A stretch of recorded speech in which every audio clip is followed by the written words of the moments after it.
Yo, yo, yo. Welcome back to Raptors Flex Plus, where you know the flex already, fam. Welcome back to another episode. This is episode 52. I am your host, Kyle, and we are back to ball. Back to real ball, like real basketball, real hoops, real stuff. Finally. My God, was the All-Star game terrible. Right off the jump, man. I'm not even going to spend too much time on this, yo.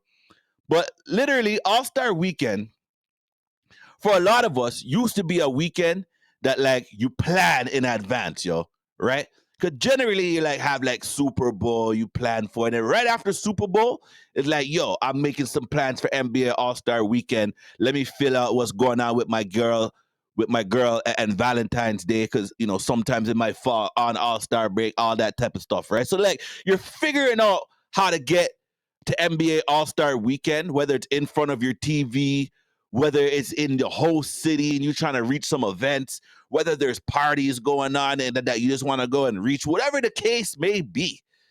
It's one of those things that me personally, and a lot of people just like me, would plan their weekend around, because you have some ill events, the dunk off, the 3-point shooting contest. You have all these all-stars in one place, celebrity basketball game, rising star game, NBA all-star game, and you have all the best basketball players from around the league and around the world in one place, right?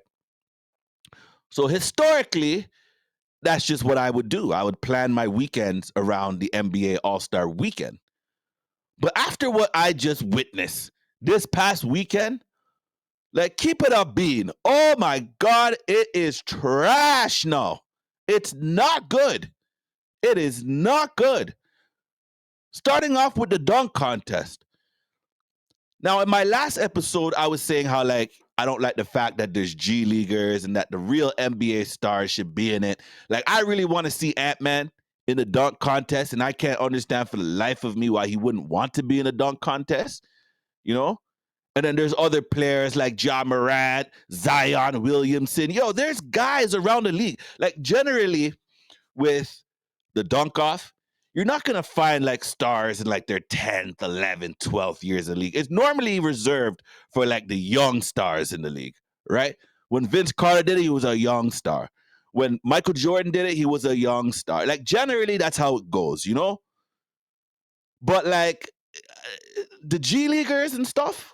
Now, here's the thing. I don't want to shoot down the G Leaguers too bad, because literally they made this dunk contest palatable the last couple of seasons, the Matt McClungs. Even Jacob Toppin had a pretty good performance. I'd say he probably should have been in the final with Matt McClung in a dunk off, right? But obviously they're propping up Jaylen Brown because they want to see if other NBA stars, if this NBA star wins, Jaylen Brown, then maybe they'll see if other NBA stars want to go into the dunk contest and whatever, right? It might give them the juice, the fuel, or whatever just to go and compete. But you can't just prop up Jaylen Brown just because it's Jaylen Brown, he did not perform good at all, bro. At all. The dunk off is broken. I'm okay if you just take away the dunk off for a while, yo. If Ant-Man's not going to be in it next year, Zion's not going to be in it next year, Ja Morant's not going to be in it next year, and whoever else they can get in there, right? Maybe you go back to a field of 6 so that you can include 2 G Leaguers like a Mac McClung. Then I'm not really sure how you fix it, yo. The only way that you fix this dunk competition is if you get the real stars to go in there and dunk, yo. That's the only way, man. I'm so tired of the dunk off being trash. Seriously, man. The last ill one was in Toronto, 2016, with my man Zach LaVine and Aaron Gordon, who I thought was robbed. I thought he was robbed. Yo, that dunk off was just legendary, man. Legendary stuff. Right? And we're nowhere near that right now. Maybe it just needs a break, yo. A little timeout for the dunk off, yo. You know what I mean? But okay, the dunk off is a dunk off, all right? But the All-Star game, trash too. Trash too. It's just not entertaining. it's just not entertaining. So a lot of people are talking about how like mans aren't playing defense and they don't care, and the East scored 211 points. Like who scores 200 in a basketball game? You know, it's crazy, right? It's crazy. But here's my thing, yo. It's a deeper rooted issue as to why the All-Star game is now trash, okay? Part of the reason is, yeah, it's the compete level, right?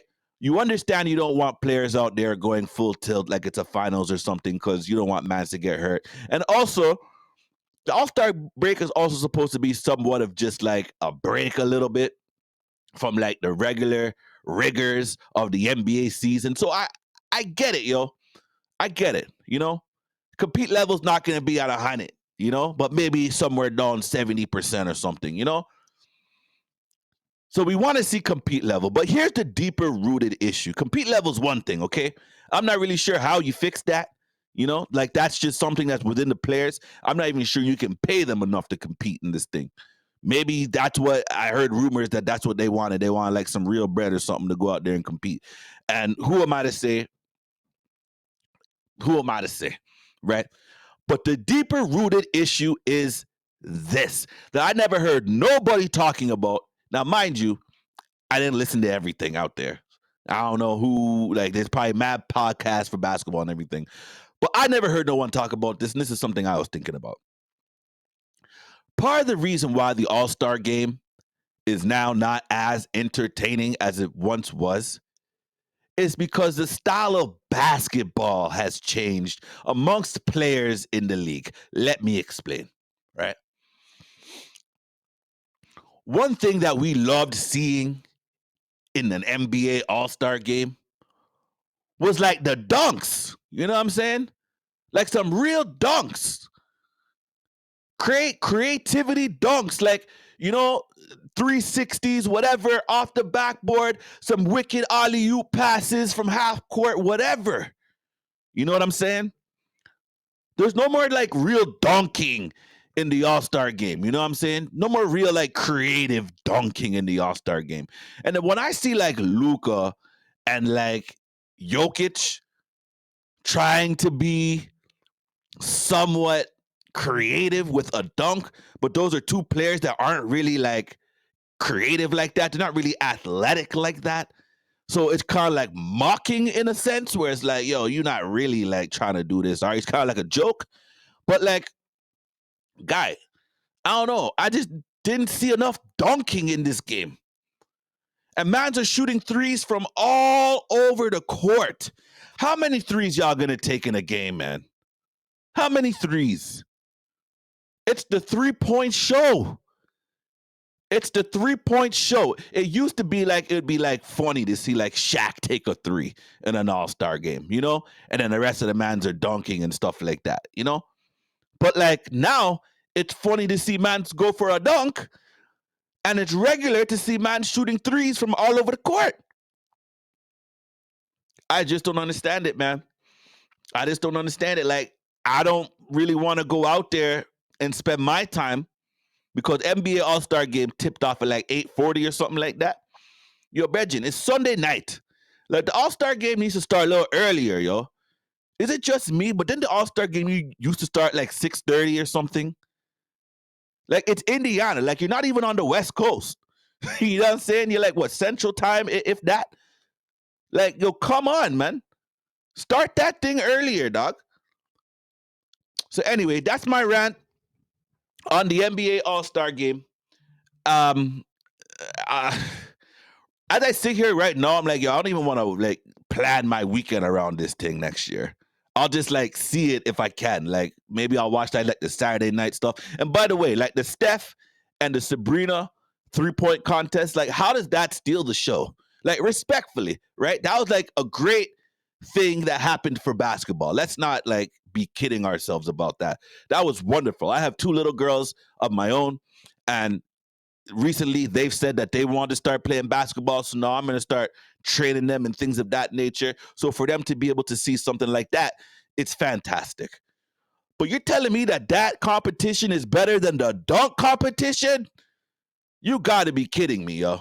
You got to be kidding me. All-Star weekend is in a bad state, yo. It's in a bad state, Adam Silver. I'm not really sure what you're going to do about it, but it's not good, dog. So anyways, moving on. Staying on the All-Star break, Scottie Barnes, first ever All-Star appearance at age 22, had a great performance at the All-Star game.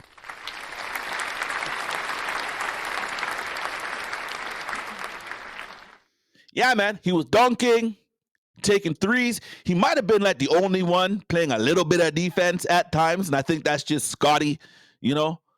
Like, I don't know, man. He belonged. He belonged, yo. He was hitting his threes. And by the way, man, Scottie Barnes' three-point shot, like, yo, we've been talking about this all season long. His three-point shot is like, I trust it, man. I trust his three-point shot now.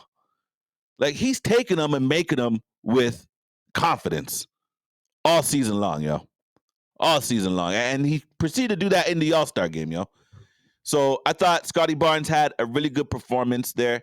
And, I'm really just happy that he represented the Raptors well, But at the end of the day, okay, when it comes to like accolades and things of that nature, like I'm so done with NBA All-Star that like for me, and I've been saying this earlier on in the season as well, I care about all NBA, right?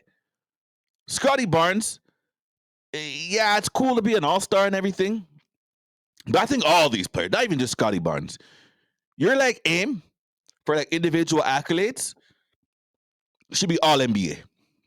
Go and make an all NBA first or second team, right?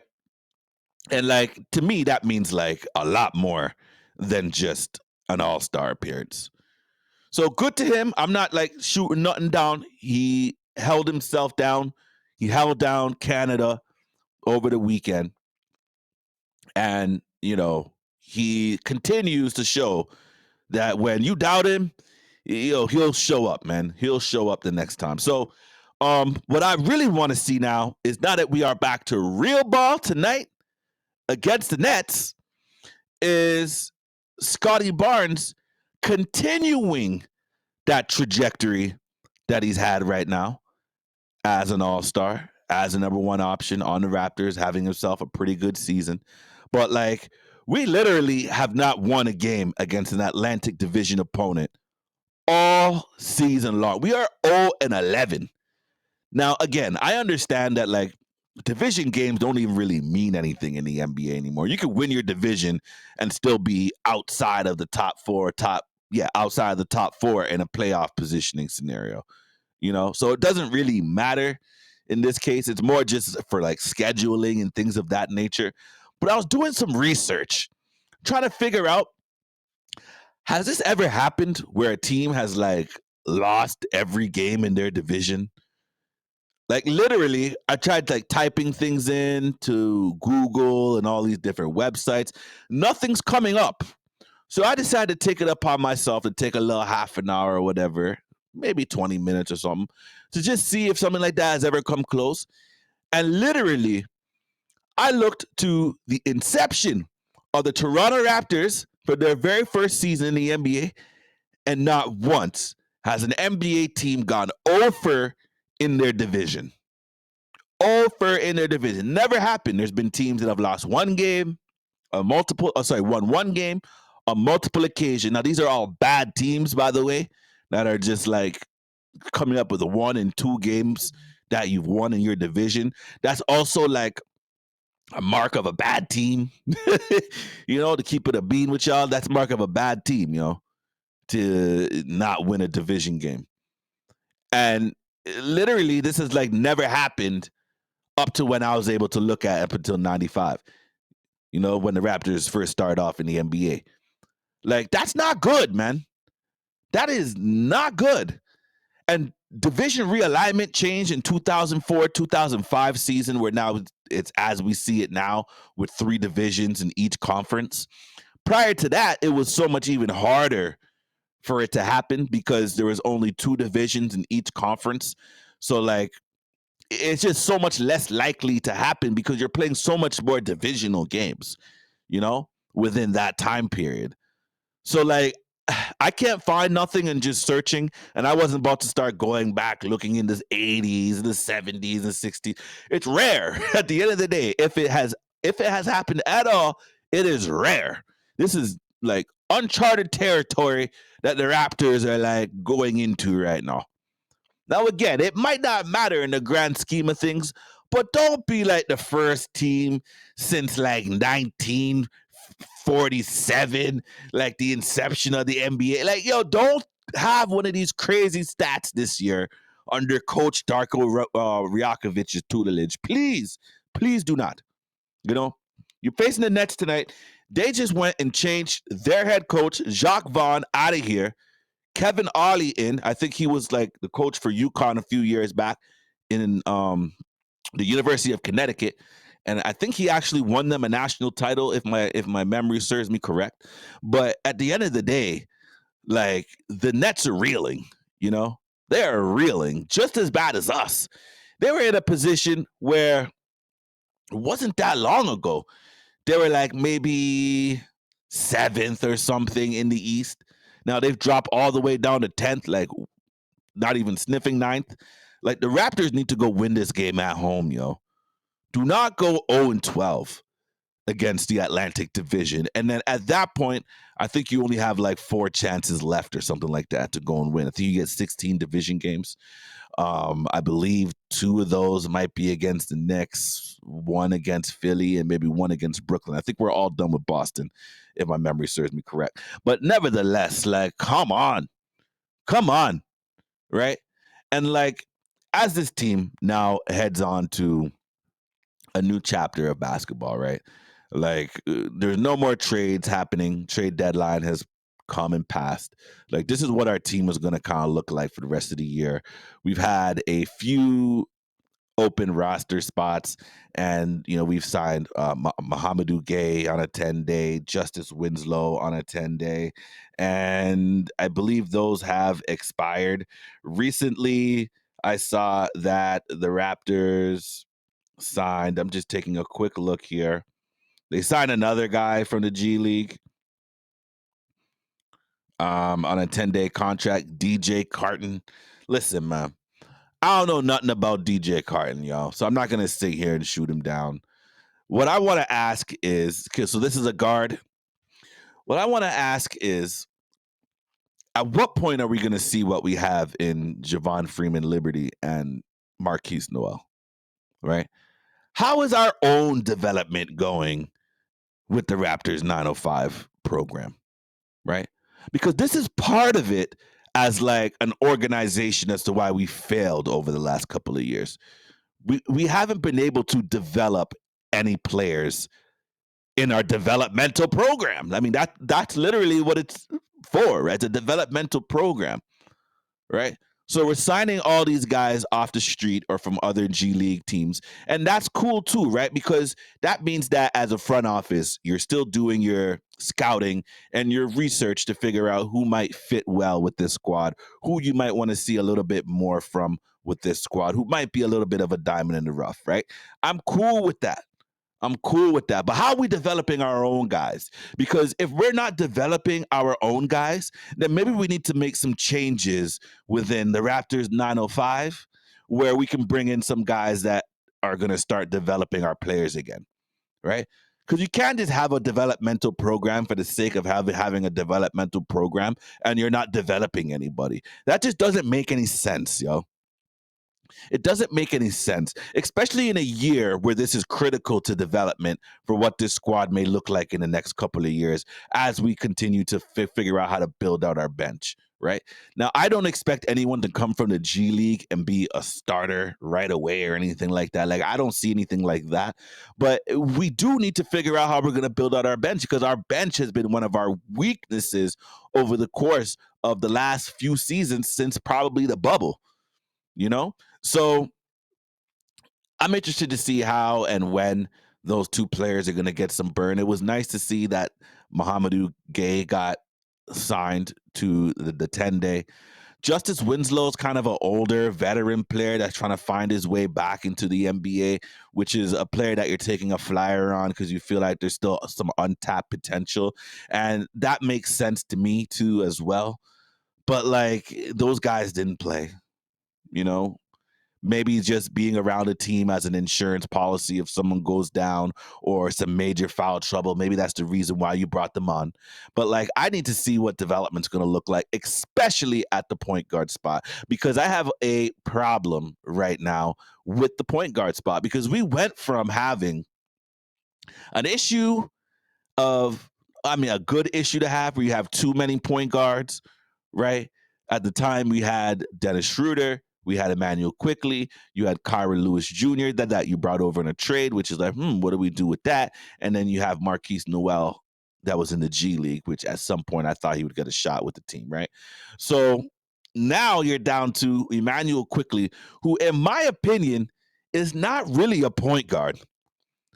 I mean, we're developing him to have the ball in his hands more and to operate as a point guard who can also play off the ball, where that is where his strength is. If you think about what he did for the Knicks, and if you think about his first like few games with the Raptors, he was playing a lot of off ball, you know? And he looked like a player that, oh yeah, this is gonna be the guy that's gonna that you're gonna pair alongside Scottie Barnes.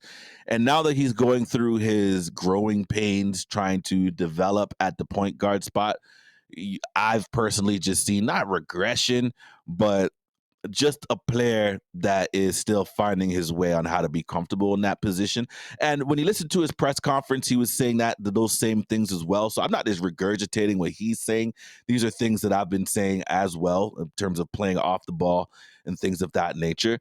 Like, especially what I want to see is like the ball in Scottie Barnes' hands just a little bit more at that point guard spot, facilitating the offense, which I believe that he can do. All right. Now, again, I'm not sure what we're gonna do with this guy, which DJ Carton might just be another insurance policy, a guy that the coaching staff can see live in person in practice, those types of things. And I'm not gonna get too hype on that and say this is like, wow, what a signing by the Raptors and this, that, and whatever. Like, the Raptors need to start getting their ish together, man. Let's keep it a buck, y'all. Let's keep it a buck, man. Like, I don't know. Like, I just can't. It was a much better performance against Indiana going into the break. But prior to that, these guys have just like not been playing well. So, like, coming off of the All-Star break, I want to see Ochai Agbaji. Now that you've had some time, some practices under your belt and those types of things, like, what do you contribute to the team, dog? You know, like, I think that this is a player that has some upside. Which, if he comes out and has a bad game against the Nets, I'm not gonna come out here like, yo, a chai, what the f? Like, I'm not doing anything like that. You know what I'm saying? But like, over the course of the next month, like, I need to see how you might fit in for next season. You know, because decisions are gonna have to be made. So if this kid ends up being like a shooter or something, or potential to be a real shooter in some of the same spots as Gary Trent Jr. or something, coupled with another shooter in Grady Dick, then maybe Gary Trent now becomes expendable in the offseason, where maybe you would have liked to get something for him at the trade deadline. But like, if these other two young players are going to cost you less and you're still in the mode of developing for next season and things of that nature, then maybe that might become expendable if the price tag is a little too high for Gary Trent Jr. But nevertheless, we'll see what happens when that time comes. But I'd like to see what Ochai Agbaji got going on, fam. I'd like to see what he got going on. Kelly Olynyk, like, I'm totally cool with Kelly Olynyk. Like, I know what he brings to a basketball team. If he just needs to like rest up and get the back right, then I'm cool with that as well. Right? We're in a development time right now, you know? And if that's the case with Kelly Olynyk, I would have loved to see the Raptors go out and find another big from the G League. Like, one of those guys I've been talking about, a Christian Coloco type guy, tall, lengthy, pause, can protect the rim. Maybe he has a little bit of a shooting stroke, but it needs a little bit of fine tuning. Like, I don't know. But the backup big spot is just like, I don't know how long we can go on without having like a real shot blocker on the back end off the bench. I'd like to see that, especially a guy that would have like some new school range and stuff like that. I'd love to see that. But yeah, Grady Dick, I wanted to continue to have the type of like end prior to the All-Star break, going into post All-Star break now, that the type of performances that he's had to carry on into the home stretch of the season now, I guess the final third of the season. What he has shown is some mental toughness from me.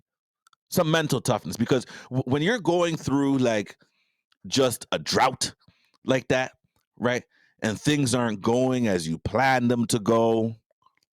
He probably expected to be playing this weekend in the Rising Star game, coming into the league, drafted 13th overall out of a really good program in Kansas.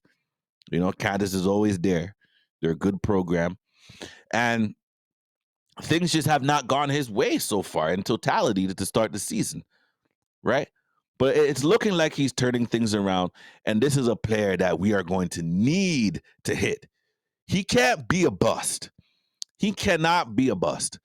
He needs to be a solid NBA player in the league, yo. A solid player. And he's on his way there, right? There's nothing perfect with Grady Dick right now. But again, what we want to see from him is just continued development. Continued development from Grady Dick. And show that like there's gonna be a lot of optimism going into the next season with you, you know? So like those are some of the players I'm keeping an eye on. And of course, Scottie Barnes, right?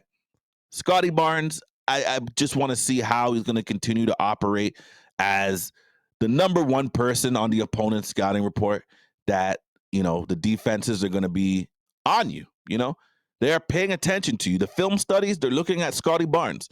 They're learning his tendencies. They're reading that scouting report through and through, trying to figure out how to stop you. Because generally, the thought process around the NBA might be, well, hey, you stop Barnes, right? You slow him up, throw some defense to RJ Barrett to his left so that he goes right. And Emmanuel quickly with the ball in his hands. I'm not sure what the scouting report's going to say just yet on that. But like, as far as I can see, like, really, you just want to force him to make tough decisions.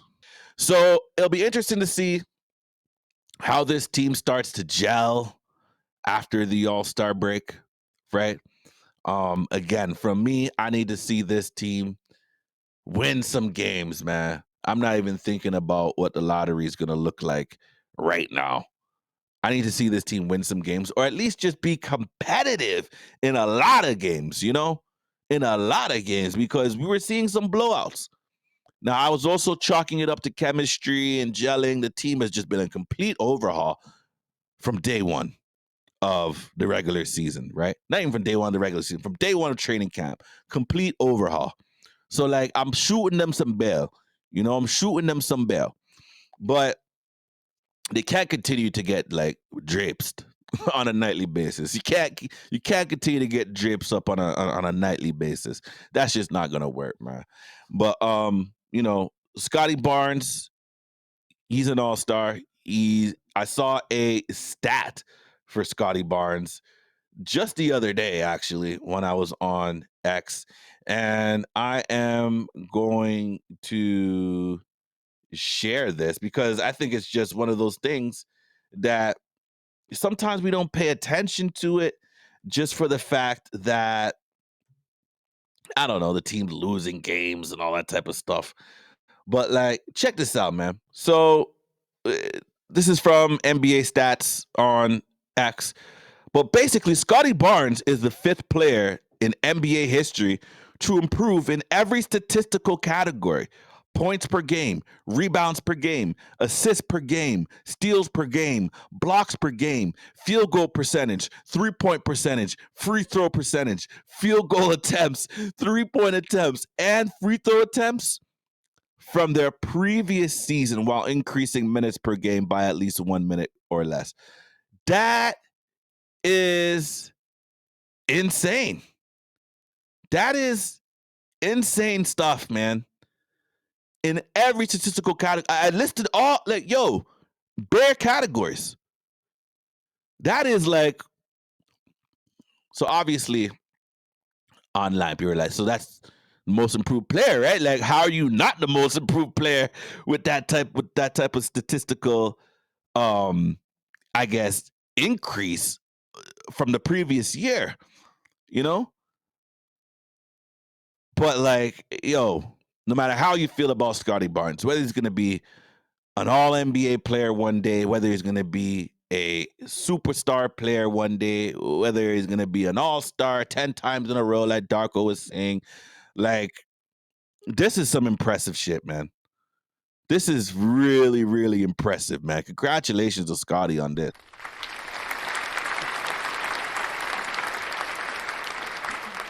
Dope, man. Dope.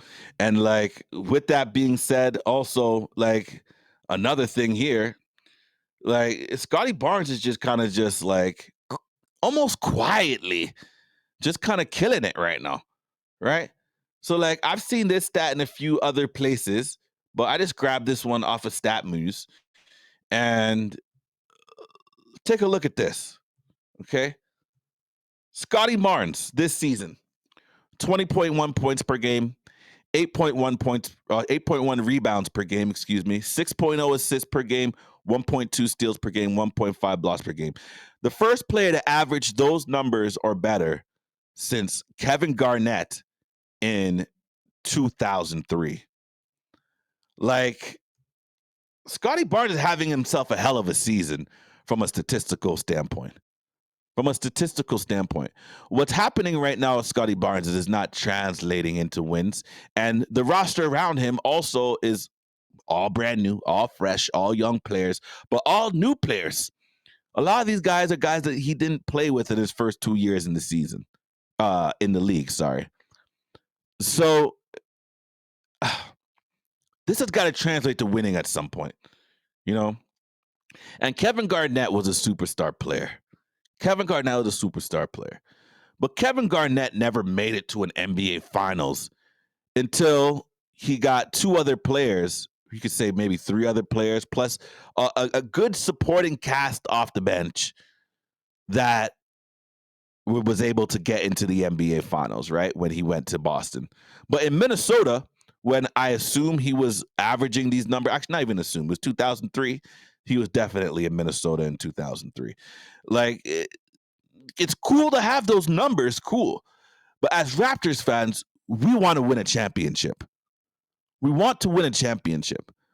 So these numbers, although they're super impressive, I don't want to take nothing away from those last two graphics I just showed you. Not a single thing away.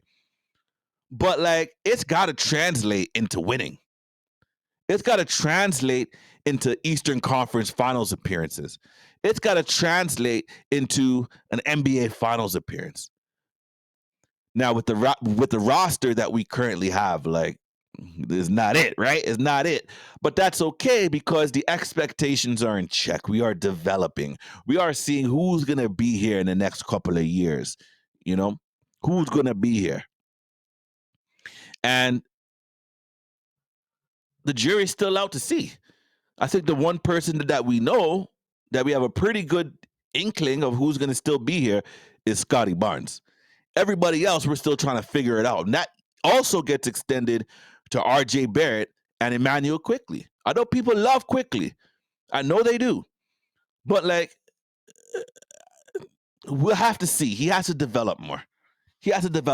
And just enjoying players on potential is cool. Seeing flashes in the pan, cool. But like what Scottie Barnes is doing is he's showing that he's going to be an NBA player for a very long time, as long as, no injuries and things of that nature, and that he continues to work on his game and keep his conditioning right and things of that nature. And he's eating the right foods. He's taking care of his body. Like, all those things need to happen in order for him to continue to have a long career in the NBA and play at a high level. But like, it appears to me, based on Scottie Barnes from the off season, from last season to the off season to now, Like, he's obviously put the work in, because you don't just get better in those stats just from chilling, playing video games and doing whatever else you might be, messing around doing. Like, he's clearly putting in the work, yo. So I gotta give him respect there. I cannot take nothing away from him there, right? And like, part of this too is like, how bad do you want it, Scottie Barnes? Like, how bad do you want it, yo? Is it like eating you up inside? That like you just want to be the best player that you can be and like win an NBA championship. You know, one day maybe make it to the Hall of Fame, things of that nature. And like it's really up to him in terms of how far he wants to take his NBA career. But like what he started off doing in his first few seasons as a Raptor, I mean, you might be able to like say the other two Raptors that have had this type of impact since being drafted by the Raptors in their first few seasons in the league. As much as we might not want to admit it, but Chris Bosh, be honest now, Chris Bosh, right? We could like dislike him all we want. The way he left Toronto was whack. But like when he was here those first few seasons, the man was balling, yo. It wasn't always translating to wins and playoff series wins and all those type of things. He never won a playoff series here in Toronto, Chris Bosh. But like at the end of the day, the statistical part and like the impact on the game by the clear-cut best player on the team, it was Chris Bosh, yo. Chris Bosh.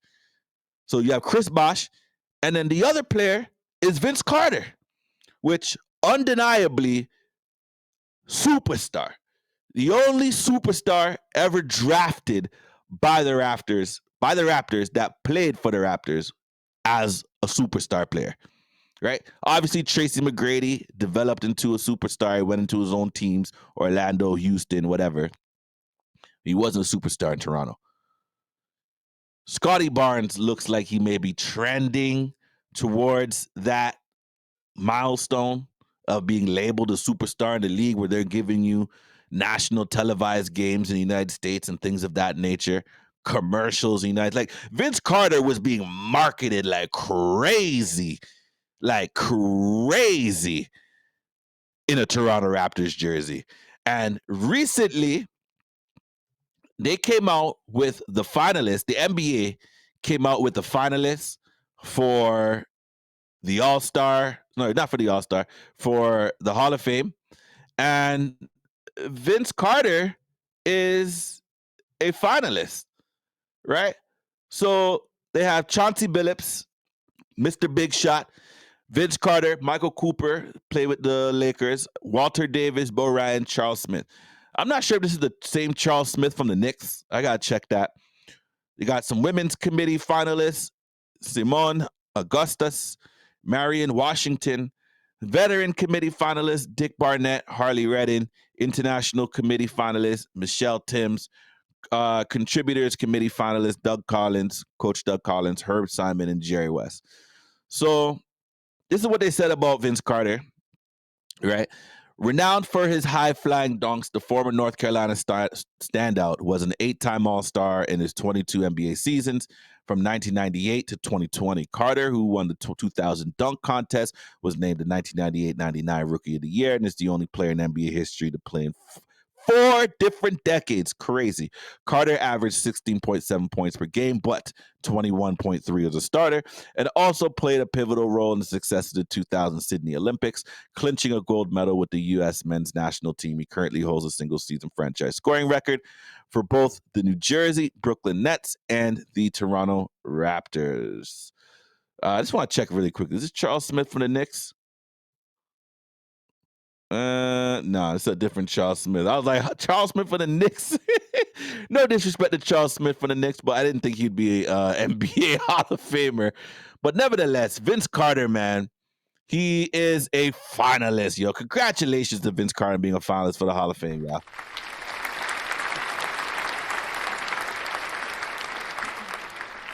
Yes, sir.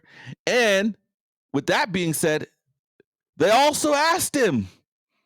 They also asked Vince Carter about if he is elected into the Hall of Fame, what would he go in with? Right? Legit question. Legit question. So I know a lot of y'all saw this. If you didn't see what Vince Carter said, please check this out. Which jersey are you rocking Hall of Fame if you had to choose Toronto. one? Both legendary stops. Toronto. Toronto. I mean, it has to be. That's where it started. That's where it all. Which jersey are you rocking One more Hall of time. Fame if you had to choose Toronto. one? Both legendary stops. Toronto. Toronto. I mean, it has to be. That's where it started. That's where it all, to continue the rise. Yes, I had great years in Jersey, but it started there. And my confidence and understanding the player that I could be in the league was trending upwards still in Toronto. Okay.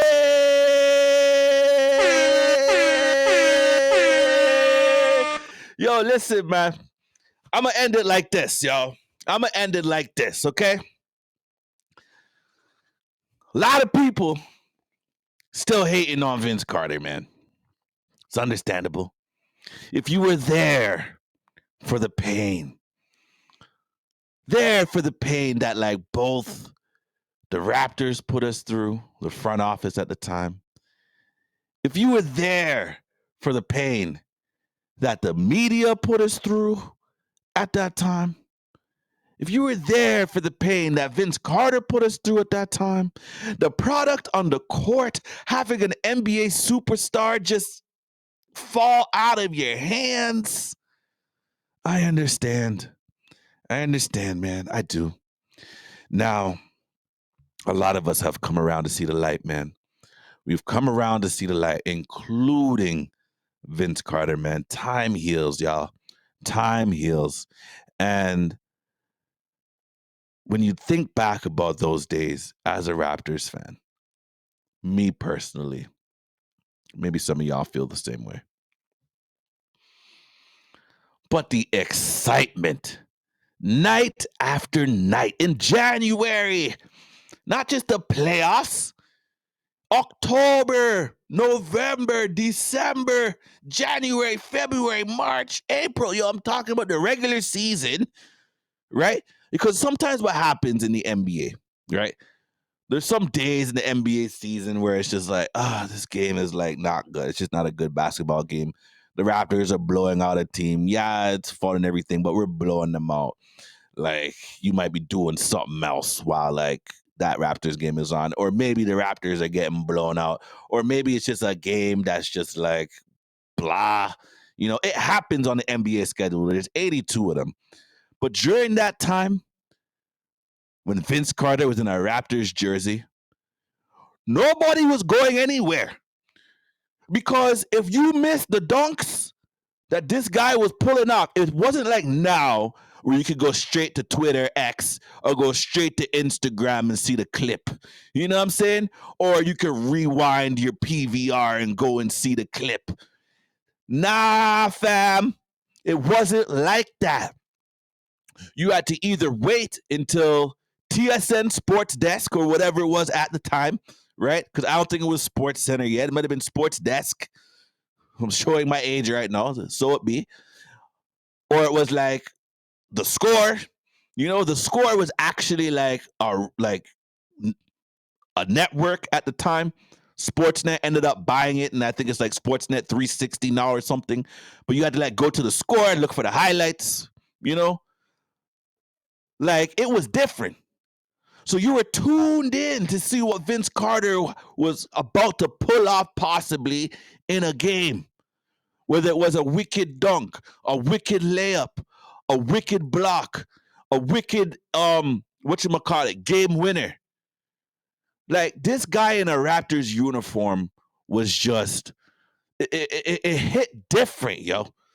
I know the Raptors have, like, moved on. We've had some amazing eras of basketball, with Kyle and DeMar and Kawhi Leonard, and now going into Pascal Siakam and Fred VanVleet and Scottie Barnes. Like, we've had some really nice basketball, played within those time frames, and we won a championship, and we've had playoff success as well, winning some series and things of that nature.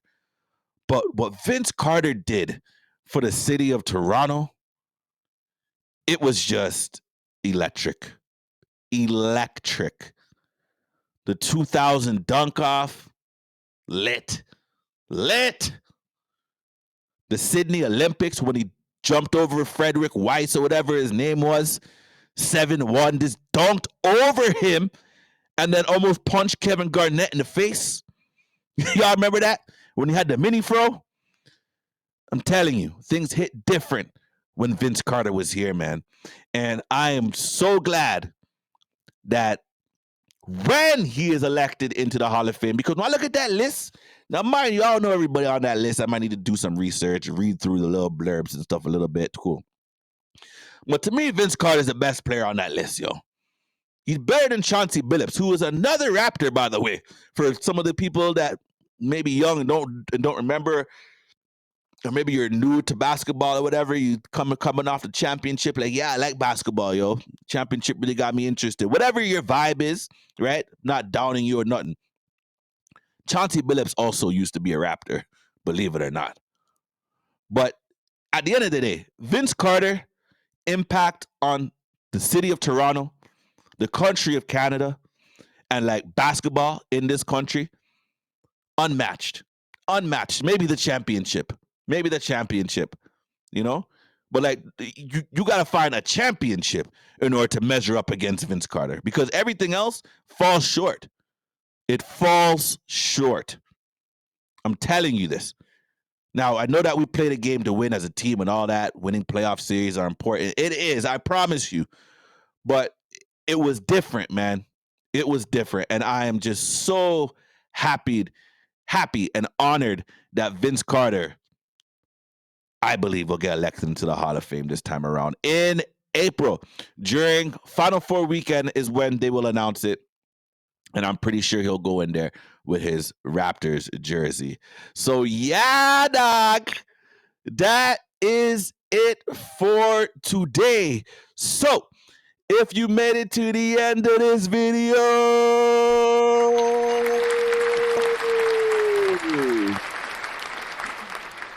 I appreciate you. I appreciate you. And if you're not subbed, please sub up, like, share, comment down below. You know the flex. And again, appreciate everybody for your support. Tonight, the Raptors go and play the Nets. Let's end this dirty record of 0-11 against the Atlantic Division, yo. Let's get a dub, please. Please. And I'll be looking at players like Ochai Agbaji and Grady Dick and Emmanuel Quickly to see how, like, you know, All-Star break serve them and see how they perform over the next few games, yo. So that is it for today. So yeah, man, that's it. You know the flex.